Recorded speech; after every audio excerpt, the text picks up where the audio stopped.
Bonjour à tous. Je vous partage aujourd'hui la lecture du jour du livre de l'éveil de Marc Nepo. Le titre, Un horizon plus vaste. La citation est de Erdéchine. Les yeux sont moins stressés quand ils posent leur regard sur un horizon plus vaste. Voici maintenant le texte inspirant. Qu'il soit question de physique, d'architecture, de formes orientales de méditation ou de formes occidentales de prière, tous ces domaines avancent que plus notre vue est vaste, moins nous sommes isolés. Plus nous restons en contact avec tout ce qui est plus vaste que nous, moins notre passage sur Terre est turbulent.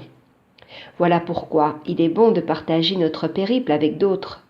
Ce faisant, nous formons un cœur, et ayant ainsi découvert que nous ne sommes pas seuls, le stress ressenti quand il nous faut chanter en solo est amoindri.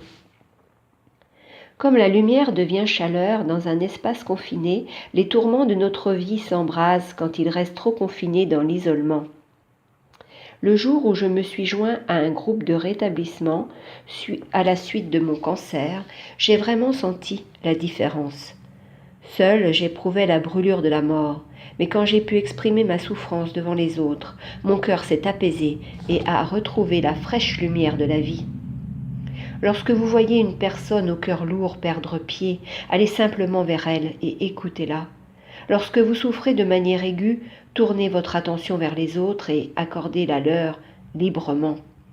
Ces liens viendront émousser vos douleurs. Quand tout est lourd pour vous, tendez la main vers quelqu'un et partagez un peu cette lourdeur avec lui. Voyez, c'est vraiment un magnifique texte qui, du coup, fait aussi résonance avec l'interdépendance du monde bouddhiste, par exemple. Ensuite, je vais vous lire maintenant la méditation du jour.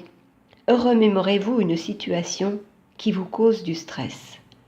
Tout en la gardant en vue, inspirez et ouvrez-vous aux choses autour qui ne sont pas stressantes. Tout en gardant en vue à la fois la situation stressante et les choses non stressantes, respirez lentement et réalisez que rétrécir et élargir fait partie de la condition humaine. Voilà, il y a plein d'autres méditations possibles pour illustrer ce texte, mais en tout cas, celle soumise ici est facile et j'espère qu'elle vous sera très utile. Faites-moi part dans les commentaires de ce que cette lecture du jour vous évoque. Et puis, bien sûr, je vous invite à vous abonner à ma chaîne YouTube, à visiter le blog des audacieux, http://www.motivationpositive.com. Je vous invite aussi à aller aimer ma page Facebook Motivation Positive.